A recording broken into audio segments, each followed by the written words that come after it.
আমি একা কোথায়? ও সব জানে। ওকে বলেছি আমার মনের কথা উজাড় করে,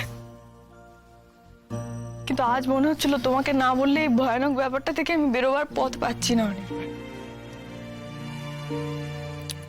দুদিন ধরে আমায় কিছু না বলে তুমি জানো রাই, নিজেকে আমার থেকে দূরে করে দিয়েছিলে তুমি।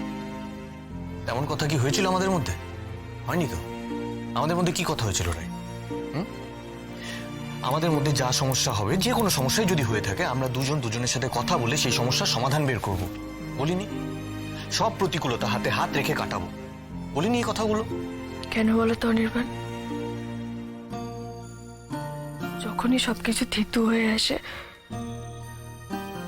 তখনই এক একটা ঢেউ এসে কেন সবকিছু ভেঙে দেয় বলো তো?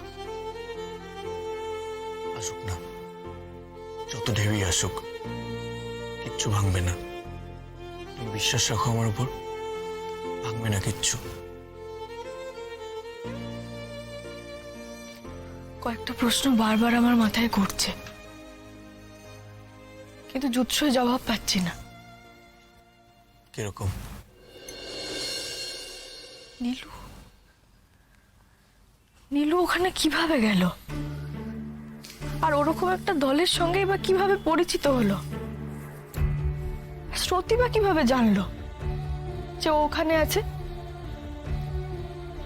ও ওকে সব জেনে শুনে তাহলে?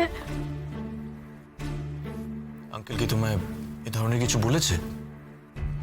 না, আঙ্কেল আমাকে বললেন যে স্রোত নিশ্চিত নীলুই গুলিটা চালিয়েছিল, কিন্তু হতে পারে সেটা অ্যাক্সিডেন্টালি হয়েছে, ও ইচ্ছে করে করতে চায়নি। স্রোত কোনোভাবে নীলুর নামটা তুলে ওকে পুলিশে ঝামেলার মধ্যে ফেলতে চায় না। আচ্ছা অনির্বাণ, স্রোত কি ওই জন্যই ওখানে যাওয়ার জন্য এত জেদ করছিল? ও জানতো নীলু ওখানে আছে,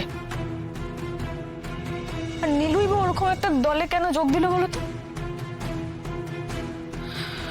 আমি না কিছু বুঝতে পারছি না। আমি এগুলো ভেবে মাথা খারাপ হয়ে যাচ্ছে আমার। হোয়াট? নীলু টেররিস্টদের হাতে?